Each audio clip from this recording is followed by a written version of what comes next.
Hey, happy Freedom Friday, everybody, Freedom family. There is one danger zone that, as a coach, I always get nervous when I know my clients are in it or expect that it's coming, because it has the most unbelievable power to trip people up no matter how much good work they've been doing. So we're going to chat about what that danger zone is in the next few minutes, and I'm going to give you a good handful of tips to avoid this danger zone, or if you're in it and have no choice to be in it, how to navigate all the minefields that are in the way of your food freedom. Hi, if you've just joined this channel, my name is Helen Bennett. I'm a coach who helps people stop losing control with food. So if you feel like you might be a compulsive overeater where you're feeling out of control at times, then this content and today's video specifically is going to be so relevant. So let's dive in. What is the one danger zone that especially in the early days while you're encoding all the new skills and drills of intuitive eating and food freedom, what is the one danger zone I would love to ask you to prioritize avoiding at all costs? It is exhaustion, overwork, overwhelm, absolutely shattered. When I get on a call or I have somebody WhatsApp me saying they're knackered and they've just started working with me, there's a big red beep-bop noises going off in my head, and I'll almost immediately get hold of them and be like, okay, let's take a deep breath. This could be more tricky over the next few hours. Because when we're exhausted, we can't think straight. Our emotions start getting the better of us. And oftentimes, so much of the disordered eating, the compulsive overeating, is connected to emotions. So if you're in a more heightened emotional state where the smallest thing might trip you up, then you've got a lot more work to do, because now you've got to navigate those emotions, ride through the urges that might kick off as a result with minimal energy in the tank. And here's the thing. I'm never, ever, ever, ever going to ask you to put any kind of willpower into cutting out any food or restricting or avoiding foods. But this work doesn't happen without effort and focus. And the evenings when people are tired and getting home from work is often the time when we least want to put any effort or focus into anything we're trying to achieve, let alone resisting the urge to just let go and binge if you've been doing it thousands of times before at that time of day. And let alone dealing with a nasty emotion that kicks off because you're over exhausted and now you don't yet have the tools with how to cope with that emotion, short of reaching for food to escape or numb or soothe that feeling. So you can see why when you're tired, it's just a really big thing to work your hardest to avoid in early recovery, in the early stages of changing your relationship with food. Now, I get it. There's a nasty catch 2022. See, I'm tired myself. There's a nasty catch 22 here. Is a lot of the people, and I was one of these people, who come to me are workaholics, overachievers, people pleasers, perfectionists. What does that mean? That means they might struggle to not be working. They might feel guilty if they're just having a rest. They might have all these standards and expectations and to-do lists and responsibilities that they've built into their life willingly and that they probably really enjoy. But when they're exhausted, it just becomes too much. But they have no choice sometimes to execute on all of them. So I used to be a guest house owner. So I was working every single day of the year, often from 6 in the morning until the last person went for dinner. And then I'd still kind of mentally be online. I've run a gym, which means I was opening up the gym at 5 a.m. and sometimes only finishing work at 8. Can you see a pattern here? I was a chef, which was like 16-hour days. And if there's one thing I'm sure about is that I have for a very long time attached my worth to my productivity, to my achievements, and to to my success in life. Now, that is something, to be completely honest with you, that I'm still hitting up against from time to time. And I'm really working on it, and I'm happy to share about all that with you in another day. But if you resonate with that, if you're somebody who has a huge amount on your plate, you've got a million different things to do. It may not even be that you're trying to achieve a career success. It may be that you're just trying to be the best parent you could be, or whatever the case may be, best volunteer you could be. But you love doing cool stuff. And every now and again, the collateral damage of that is your exhaustion levels are on the floor, and you've got so many commitments that you have no choice but to get up and do them. So in those times, I'm going to give you a few tips as to what to do when you absolutely cannot avoid exhaustion. When you have a commitment, you need to show up. When I was a chef, I couldn't at 5 p.m. in the afternoon go, sorry, everyone, we're just not going to do dinner for the guests tonight and for the crew. You're all going to have to figure it out on your own when we're on a boat in the middle of nowhere, right? I had to perform. That was it.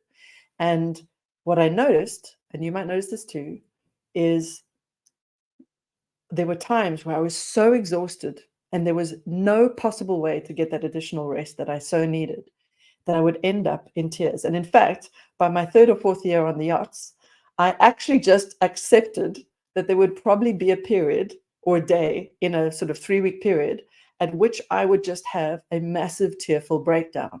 And I learned that it was okay and nothing to be ashamed of. I was just a human being finding a way to let some of that energy out and to just acknowledge how shattered I was. So if you're feeling emotional when you're exhausted, there's no need to self-flagellate that you're not good enough or you're expecting yourself to be better. You're a human being. You only have so much energy in the tank. And if you're pushing yourself beyond what your body is capable of doing or beyond what it would ideally like to do, it's screaming at you for rest, but you can't give it to it. Then if you start to feel highly emotional, or you need a good cry, give yourself permission to have one. And don't feel ashamed. It's just the tears of exhaustion that are pouring out. You will feel so refreshed and revitalized on the other side. The other thing I want you to think about doing, because when you're tired, your body might naturally be calling for sugar. Now, you may not be hungry. You can feel your tummy full. You're not actually hungry. In fact, maybe you've eaten quite a bit and now you're overfull. But you still have this nagging desire, particularly for something sweet. Now, if I was to guess, I'd imagine your body is just trying to find the most fuel-efficient way to keep the energy supplies on when it's absolutely shattered and in desperate need of rest. So it's understandable that we might be craving simple sugars that would be quickly absorbed, get straight into the bloodstream, no need for massive digestion, no need to have to convert all that fat for fuel, just straight to the bloodstream sugar. It makes sense, doesn't it? We get the same oftentimes after a very heavy workout when we've burnt through a lot of the blood sugar and we have to get blood sugar back in quickly. You might notice a very specific craving for sweet foods. However, you're in this journey of trying to learn to eat when you're hungry, stop when you're full, and not eat when you're not hungry. And if it's exhaustion that's driving those cravings for sugar or sweet foods or just food in general, first of all, you just stop and you're aware, like, whoa, I'm definitely not hungry. And I can feel what I really need is rest. But in this instance, I can't give it to myself. So what am I going to do? Well, look, simple, sort of quick sugar will probably work. In a pinch, when I was chefing, a Coca-Cola would just be like, rocket fuel, awesome, right? However, obviously in the long game, you don't want to be drinking or eating sugar on top of the food you already have when you're not hungry. This is most specifically non-hunger eating all the time. So what do you do? Well, you've got to start having a good old think about how your lifestyle is designed and where can you be prioritizing your rest on a day-to-day basis. If you're constantly exhausted, this is not just a once in a 2 or 3 week situation. This is, I've got 2 young kids, I'm getting no rest, and I've got a career, and it is so hard to do this, especially if you're somebody who's used to just giving of yourself to others and not very good at asking for what you need. But here's the thing, it is so important that you do it. Find rest wherever you can get it, carve it out, ask for it, find other people to help, and just grab whatever you can. But you're going to need to be so dedicated to this practice of getting your rest, having clear boundaries around it, and then actually getting yourself to do it. Get yourself to bed. It is the single best commitment you can make. Any additional rest in this early phase of recovery will help you to do all the work and make good decisions in the future. Now, I call it recovery because I've come from a bulimia recovery background, but really all we're doing is putting in the work to learn this new language of food freedom. And you'd need brain power to be learning Italian or Spanish or whatever the case may be, Swahili, and you're going to need brain power, which is energy, to do these practices that are required to change your relationship with food. So I cannot stress enough how important it is to do whatever you can to prioritize your rest. Now, that might look like allowing yourself some convenience. Does it mean that it's time to hire somebody to give you a hand, maybe at home, with the sort of mundane task that you can outsource? Can you invest? And it's an investment because you're investing in your rest. Can you invest in some ready-made meals? Good quality, bad quality, good, bad, junk. I don't care. At this point, your rest is way more important than the quality of the processing on the meal that you're getting, right? So give yourself permission, especially when you're tired, to, like, if everybody's eating pizza tonight, it's pizza. Pizza it is. Like, okay, you just bought it, you popped it in the oven, that was it. Or you ordered takeaways. Now, obviously, you can always try and find convenient food that is extremely healthful and that you really enjoy if you want to make that choice. But really, your priority is rest and letting go of any headworms you have about how highly processed or how bad or unhealthy food is for you at this stage, or for your kids or for your family. If you're feeling guilty because you haven't cooked a homemade meal from scratch, then that's a thought process that we would need to do the work to get rid of, because it's a story you're telling yourself about something you need to do. And in fact, what you need more than anything is rest. And we know that because your body's starting to scream for sugar, or worse, it's screaming for a binge.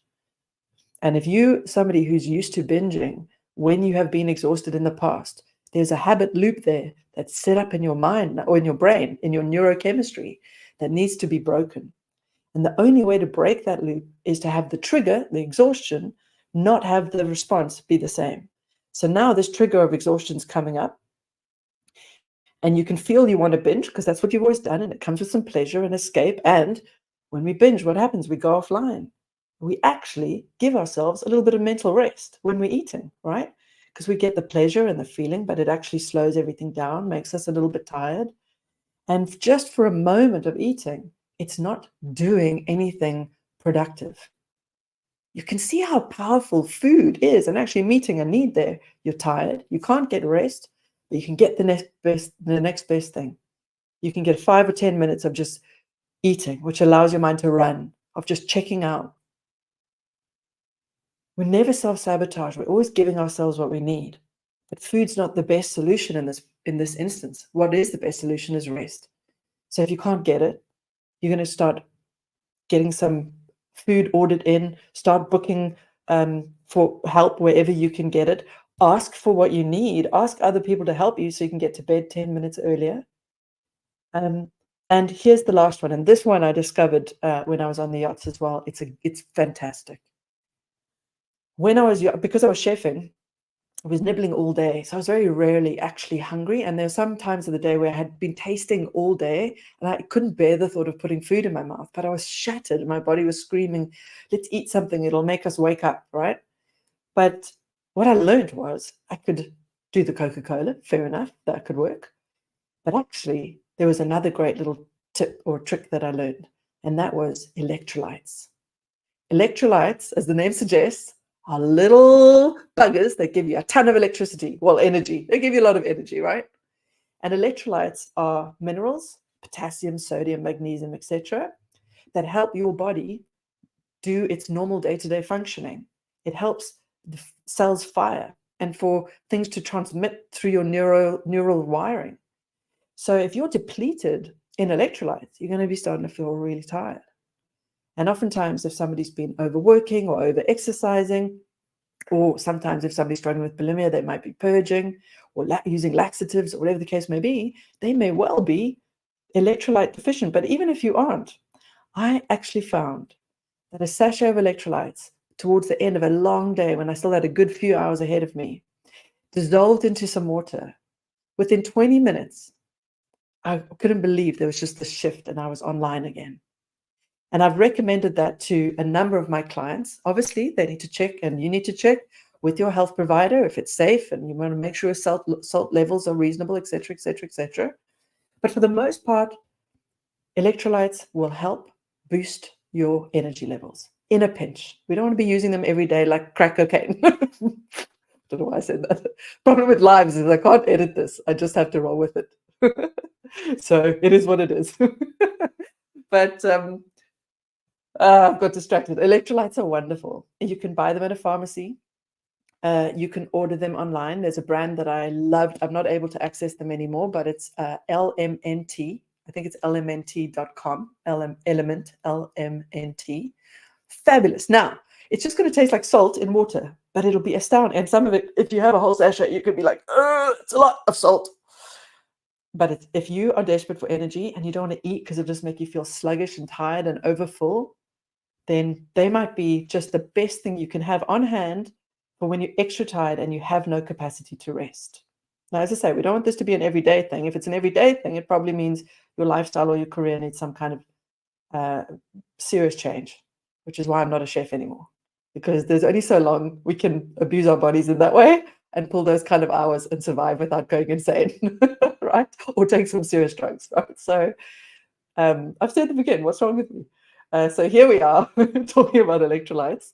And if you don't have access to electrolytes and you've just heard this and you're thinking, God, I could do with some right now, just grab a little bit of salt, ideally a good quality salt, Himalayan rock salt, sea salt, Kalahari salt, whatever salt that's got lots and lots of minerals in it. Just dissolve a little bit in some water and drink that. And even the water is probably going to be beneficial because we all know we're not drinking enough water. Am I right? So that is going to be your power tip for today, is if you're in a scenario where you find yourself every now and again really hitting walls, but you have no choice but to keep going, there's no opportunity for rest, then having electrolytes available for those days will help you get the energy that you actually need without having to eat. But as I say, the real fix here is sleep. So let's talk a little bit about sleep. Then I must jump off because I've got another live on my other channel. If you know somebody who's struggling with bulimia specifically, or if you are that person, I do another live in about 10 minutes time every Friday, and I just answer bulimia recovery related questions. So you can join me there. The link is in the description of this video. So quickly, sleep. Your brain does all its rewiring when you are sleeping. That is the truth. So whatever new behaviors you've been doing during the day, your brain's seeing that as something new, especially if you can reward yourself at the end with a little, yeah, nailed that, all right? So the more pleasure at the end of that new behavior. So if you've managed to get through a really vicious binge urge, give yourself credit. Your brain will be like, oh, that felt good. And then at nighttime, that's when all the cellular rewiring is happening. So sleep is even more important when we're trying to change a behavior, learn this new language of food freedom, because that's when it actually starts getting encoded. That's when the new channels, the new neural pathways are actually being formed. That's when the old neural junk, the old habits, the old pathways begin to be culled. And that's why now, if I'm exhausted, I no longer get that intense urge to binge. So it's only a danger zone for as long as it takes for you to learn a new behavior when the trigger exists. So in the past, the trigger was exhaustion and I'd binge to feel better. Then I had to get through a period where I'd get the urge to binge and wouldn't do it. And maybe I'd use electrolytes, or maybe I'd have a Coca-Cola, or maybe I'd just sit with the feeling of fullness, or maybe I'd try and get some rest, right? And slowly my brain learned, oh, we used to do that thing that was quite pleasurable, actually, even if it didn't pay dividends long term. When we were tired, but now we're doing this new thing. Now we are having a glass of water. Now we're going to go and sit down. Now we're going to get outside and get some fresh air. Now my brain, through repeated repetitions of not going to the old behavior and creating a set of new behaviors, has a new association. And all of that urge rewiring happened while I was sleeping. So the old pathways of trigger and response, exhaustion, binge, gone. It took a lot of time, but it was well worth it. So I at no point now feel that I'm in danger when I'm exhausted. Like today, I'm absolutely shattered. I had a totally different plan for this video, but this felt important. I have no desire, no cravings for binging just because I'm exhausted, right? So that's the good news. The more you do this work, the more those urges get less. They may not be as intense. And eventually, this is always a good sign, when somebody tells me, oh, I was so tired on Friday night, and then I say, but you didn't binge. And they're like, oh, no, I didn't. That's how we know we're winning.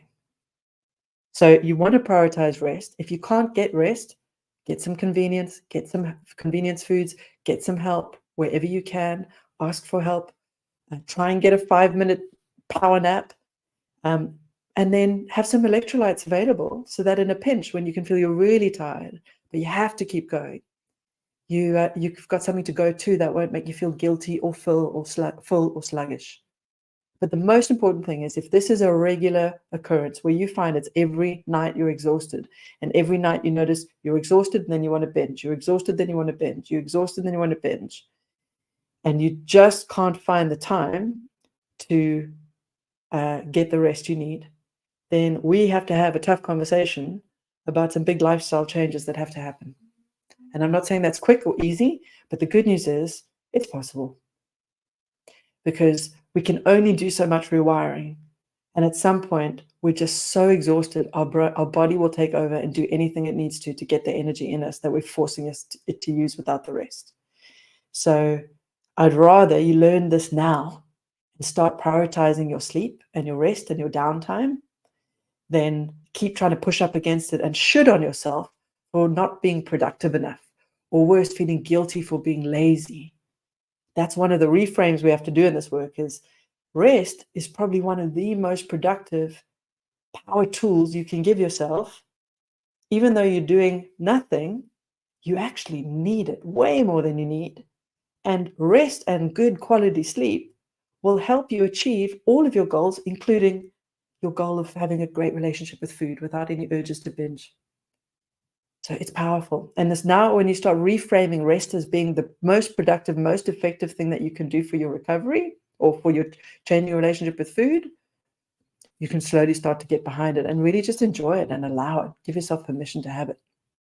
Speaking of which, I did a whole video on Wednesday about a big, good quality kind of rest. It's how to handle going away for holidays, for a weekend away or for a holiday. And in that video, I talk about the sort of 5 steps that you can run through, mental preparation that you can run through before you head off on your holiday. And I'll link to that in the end credits. Everybody have a wonderful weekend. I hope it is a restful weekend, whether you are heading off or you are not. For those of you who'd like to join me on the Bolivia Freedom channel, I'll see you there in 5 minutes. And as always, if you've got value from this video, please smash the like button. Let me know in the comments. And other than that, have a wonderful weekend. And I'll see you on Monday live at lunch.